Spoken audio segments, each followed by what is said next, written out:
I spent 30 years thinking the locked garage behind my parents' house was just where my dad kept old tools, half-finished projects, and whatever else grown men in Colorado swear they're going to fix one of these weekends.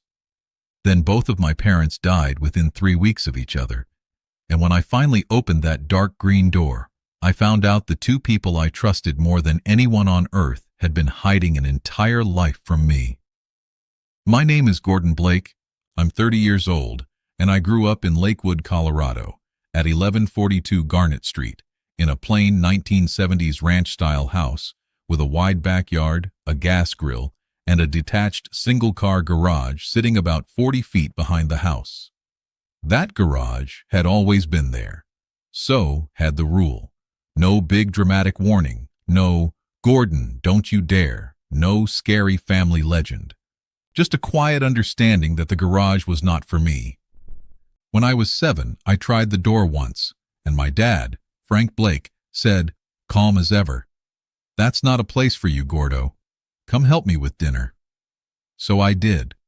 When I was 14, I asked my mother, Beverly, what was inside, and she smiled and said, "Your father's projects. You know how he is." And I did know.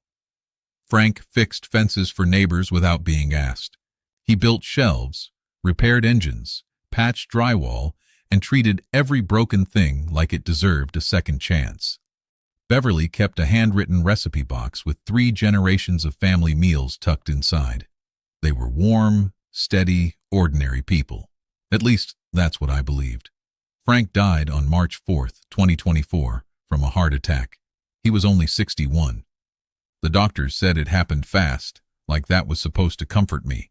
But there is nothing merciful about standing in the hallway of St. Anthony Hospital while a nurse hands you your father's wallet, wedding ring, and keys in a plastic bag. Beverly died 3 weeks later, on March 26th. The doctors called it Takotsubo cardiomyopathy, broken heart syndrome. A real condition, they said, where emotional shock weakens the heart.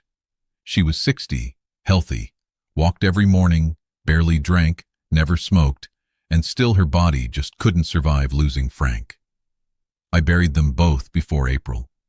Grief is not the clean little wave people describe. It's not poetic. It's a room. You walk into the kitchen and see their 2 mugs still on the drying rack, and suddenly you can't breathe. You step into the backyard and catch the edge of the garage in the corner of your eye, and something heavy lands in your chest. For weeks after the funeral, I didn't touch it.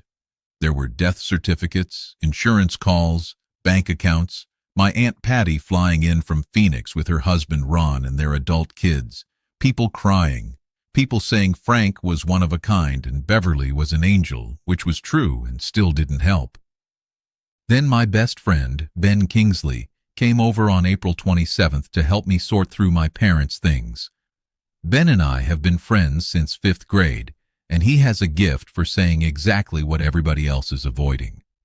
We were standing in the backyard taking a break in weather that felt way too nice for the situation when he nodded toward the garage and asked, "You opened it yet?" I said no. He said, "You going to?" I looked at the dark green door, the old master lock, the high narrow windows covered from the inside like they had been my whole life, and I said, "I don't know." Ben looked at me the way only an old friend can. "Gordon, your parents are gone. You own this place now. Whatever's in there is yours." I knew he was right. I also knew I still felt like a kid obeying rules made by people who weren't alive to enforce them anymore. What I didn't realize was that the key was already in my pocket. Frank's keychain had 9 keys on it. In the weeks after his death, I had figured out 8 of them: house, car, a storage unit in Wheat Ridge, old workplace keys, and a few padlock keys around the property. The 9th was a small brass key, flat-topped and ordinary. 3 days later, on April 30th, I told a realtor named Rita Holliday that I was thinking about selling the property, maybe clearing the garage first. She said buyers liked clean spaces and asked when I could get it done. I stared out the kitchen window at that green door and said, "Soon." That night, I called Ben. "I'm going in tomorrow morning," I told him. He asked if I wanted company. I said yes. On May 1st, 2024, at 9:02 a.m., Ben showed up with 2 coffees from the Dutch Bros on Kipling Street. We walked across the backyard together. The grass needed cutting, but I forgot that thought the second the brass key slid into the lock. It fit perfectly. The lock clicked open with a sound that felt way too small for what it was about to reveal. I pulled the door outward and immediately noticed something was off. The door looked normal from the outside, but it was heavy, reinforced steel. The hinges were new. The frame had been upgraded. Someone had made sure this garage looked ordinary while making it anything but. The smell wasn't motor oil or sawdust. It was paper, dust, and something faintly sweet. I reached inside, flipped the switch, and fluorescent lights buzzed awake above us. Then I froze. Ben whispered, "Oh, wow." It wasn't a workshop. Every wall, floor to ceiling, was lined with professional shelving, the kind you see in law offices or archives. There were boxes, binders, framed photos, journals with dates written on the spines in Beverly's handwriting, and 2 tall gray filing cabinets against the back wall. In the center, 4 folding tables had been pushed together. On top sat a dusty laptop, a huge paper map of the United States covered with red dots, blue circles, and green lines, and dozens of photographs. Children, not me, not cousins. Kids of different ages, different cities, different years. Some toddlers, some teenagers. And in many of those photos, at the edge of the frame or right in the middle, was my father. Not distant, not accidental. Close, engaged, familiar. My legs went weak. I didn't know what I was looking at yet, but I knew one thing immediately. Frank and Beverly Blake had been carrying a secret so big, it needed its own building. I walked to the filing cabinet. The top drawer was labeled 1994, 1998. Inside were hanging files, each marked with a name and year. I pulled one out. There was a child's photo, a girl around 4 in a red coat, a document on official letterhead, Beverly's handwritten notes, and a receipt from something called the Mountain States Children's Aid Network in Denver. I pulled another. Different child, same system, another, same. The second cabinet was labeled 1999, 2005. More children, more letters, more receipts, more notes. I grabbed a binder marked Case Notes Ongoing and opened it. Page after page described children, placements, unsafe homes, emergency supplies, school needs, foster instability, agency contacts, court dates, transportation, clothing, laptops, bus passes, security deposits. Ben read over my shoulder and finally said, "Gordon, I think your parents were running some kind of private foster support network." He was right, or close enough. Frank and Beverly had spent at least 30 years quietly working with licensed foster and adoption agencies across Colorado and nearby states, helping children who were falling through the cracks. Kids who needed emergency supplies. Kids whose placements needed documentation. Teens aging out of the system with nowhere to go. They had started in 1994 before I was born, and they had kept going my entire life without telling me. I sat down on the concrete floor because my body decided standing was no longer an option. "Why didn't they tell me?" I asked, not really to Ben, just to the air. Ben sat beside me and said, maybe they were protecting the kids' privacy, maybe they wanted to keep it separate, maybe they didn't know how to explain it. I said, they had 30 years. He didn't argue. Eventually, I went back to the table. The map suddenly made sense. Red dots marked where children had come from.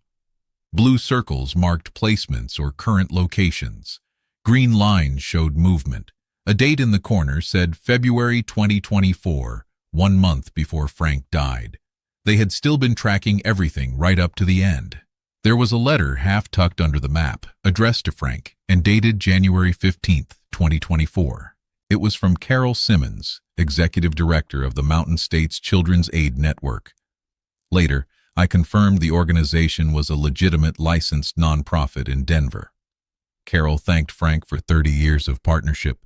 She mentioned emergency placements, supplies, private documentation, and one case in Jefferson County where my parents' records had helped correct a wrongful decision for a 12-year-old boy. Then she wrote the sentence that broke me open. Frank, we have spoken before about what happens when you and Beverly are no longer able to continue this work. I hope you will consider what you've told me about Gordon. I think it's time. I read it 4 times. They had been planning to tell me. That hurt more than the secret itself. They had waited for the right moment, and then life stole the moment from all of us. Ben ordered pizza from a place on Colfax we had gone to since we were teenagers, and we ate it on the garage floor surrounded by 30 years of my parents' hidden life. After lunch, I started reading Beverly's journals, 6 composition notebooks, 1994 to 2023. On March 3, 1997, she wrote that little Danny had been placed with the Hendersons in Fort Collins, and Frank cried when he heard. Then she wrote that I was 3 years old, banging pots on the kitchen floor, and that this was what all of it was for. On June 14, 2008, my 14th birthday, she wrote that I had asked about the garage again, and Frank had redirected me calmly. No lies, just no truth yet either. She wondered if they were making the right choice, keeping me separate until I was ready. In October 2019, she wrote that Frank and she had started talking about how to begin the conversation.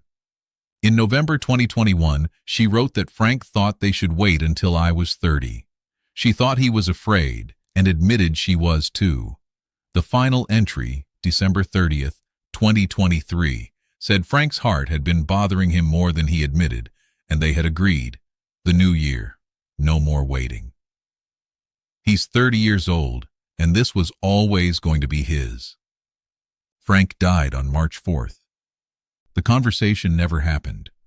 I sat in that garage for a long time, wondering whether silence is always betrayal or whether sometimes it's protection, and whether the difference matters when you're the one left in the dark. I was angry. Of course I was. My parents had kept a whole world from me. But what they had hidden wasn't shame. It was service. It was a 30-year offering they had meant to hand me, and they simply ran out of time.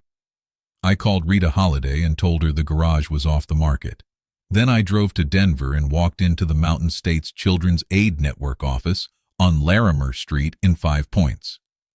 The woman at the front desk, Kesha, asked if I had an appointment. I said, "No, my name is Gordon Blake.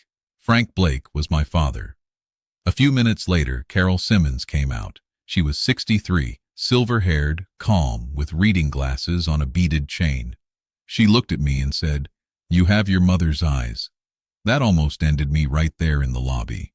In her office, Carol told me they had heard about Frank, then Beverly. She said there weren't many words for what they had been.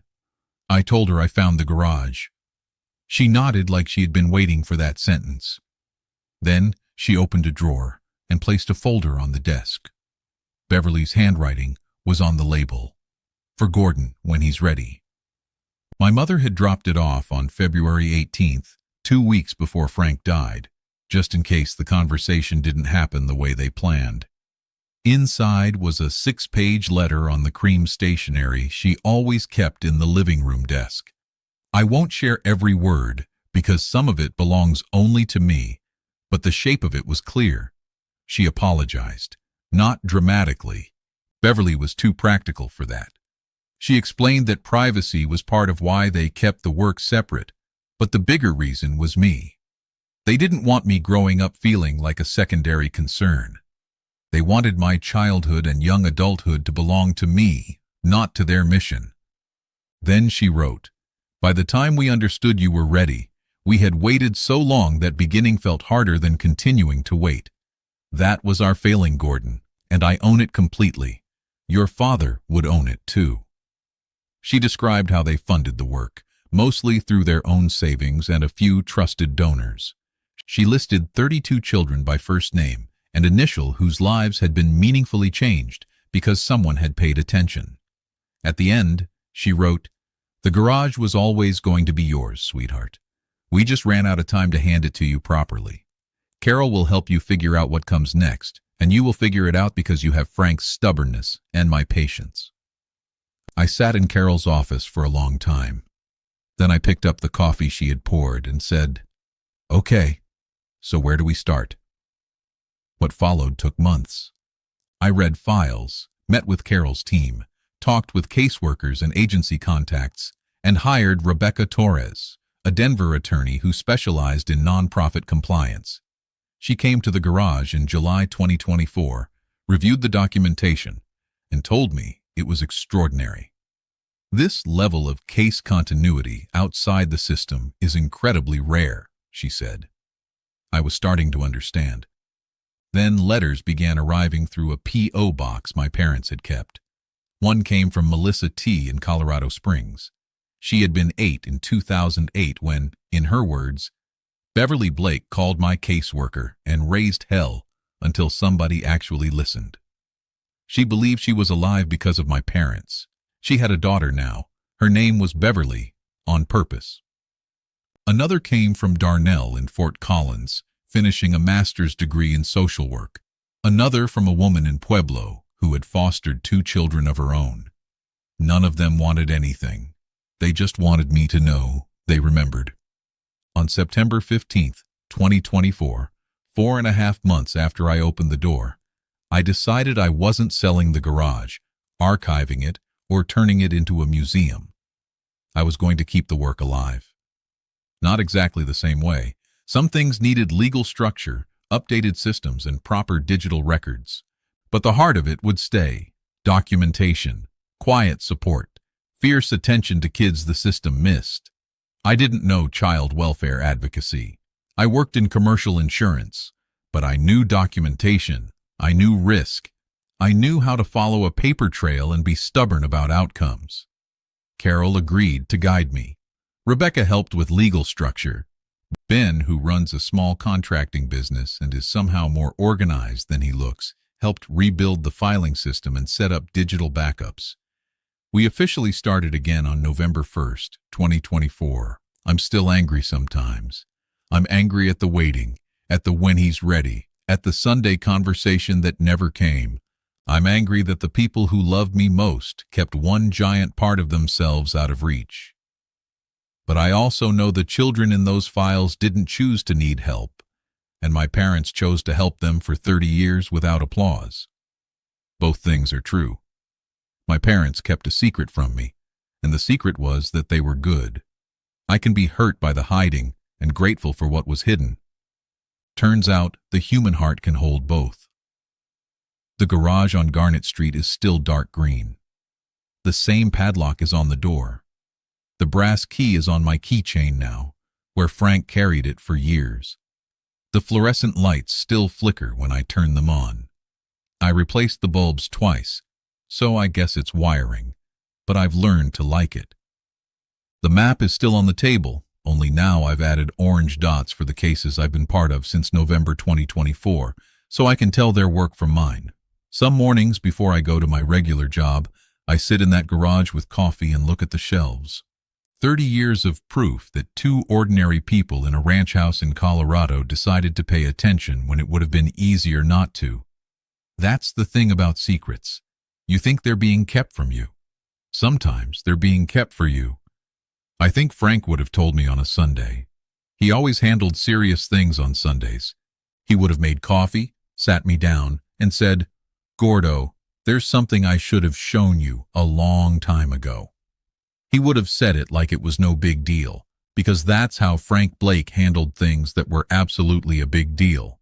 I would give anything to have that Sunday. Instead, I have a garage, a key, and 30 years of homework to finish. And somehow, I think they always knew that would be enough.